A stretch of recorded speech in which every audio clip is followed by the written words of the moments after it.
बिजली कैसे बनती है, पानी से बनने वाली बिजली और कोयले से बनने वाली बिजली में क्या फर्क होता है, चलिए जानते हैं। बिजली बनाने के लिए सबसे पहले फैलाव भरी जगह की जरूरत होती है, जहां पानी की आपूर्ति के लिए एक रिजर्व ओर भी बनाया जा सके ताकि वहां पर पावर प्लांट्स बना सके। ये प्लांट्स आमतौर पर 1-2 किलोमीटर के एरिया में फैले हुए रहते हैं, लेकिन इनके एरिया का भी एक आधा हिस्सा कोयला ही ले लेता है।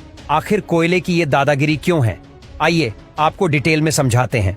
असल में होता कुछ यूं है कि जिस भी प्लांट में कोयले से बिजली बनती है, वहां करीब 1.5 मिलियन टन कोयला एक साथ स्टोर करके रखा जाता है, जो कि करीब 40 दिन की बिजली उत्पादन के लिए जरूरी होता है।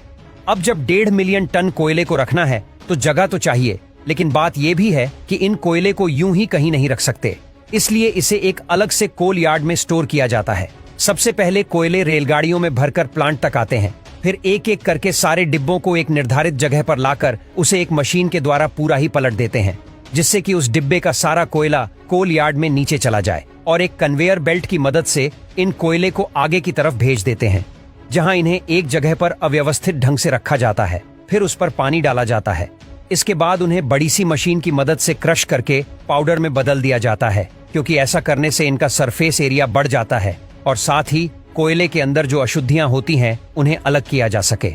इसके बाद इस ब्लैक पाउडर को बड़े से बॉयलर में भेजते हैं, जहां ये बड़ी आसानी से आग पकड़ लेते हैं। आग पकड़ने के बाद जो कोयले की भारी राख होती है वो नीचे गिर जाती है, जिसे बॉटम ऐश कहते हैं, और जो हल्की राख होती है उसे फ्लाई ऐशेस कहते हैं, जो कि चिमनियों के रास्ते फिल्टर करके एटमॉस्फेयर में छोड़ दी जाती है।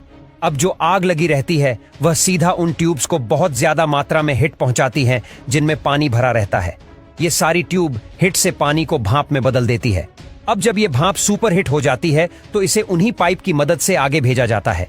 उन पाइप्स पर ऐसा इंसुलेशन पहले से लगाकर रखते हैं कि पेपर का टेम्परेचर पाइप में ट्रेवल करने के कारण घट न जाए। अब इस एलिमेंट की हिट और प्रेशर को टरबाइन में डाला जाता है, जिसके प्रेशर से टरबाइन रोटेट होता है। अब टेम्परेचर बढ़ने के कारण हाई प्रेशर पर जैसे ही पाइप से निकलती हैं तो बहुत तेजी से टरबाइन को हिट करती है। टरबाइन घूमने के कारण एक हाई मैकेनिकल एनर्जी जनरेट होती है, जिसे फिर एक बड़े जनरेटर में ट्रांसफर किया जाता है।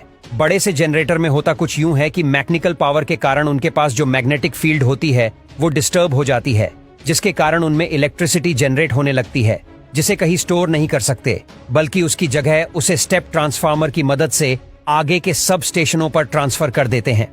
स्टेप ट्रांसफार्मर का मतलब यह है कि बिजली को हाई वोल्टेज पर सेट करके भेजते हैं, ताकि ट्रैवल के दौरान उसमें पावर का लॉस ना हो।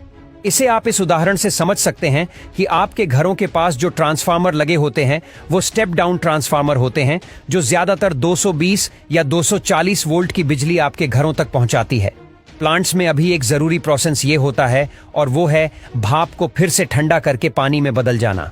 इसके लिए कूलिंग टावर अलग से लगे होते हैं, जो पानी और भाप को ठंडा करने में काम आते हैं। आपने ऐसे टावर तो देखे ही होंगे। ये सफेद से गोल ऊंचे टावर, जिसे देखकर लोग बिजली प्लांट का अंदाजा लगाते हैं।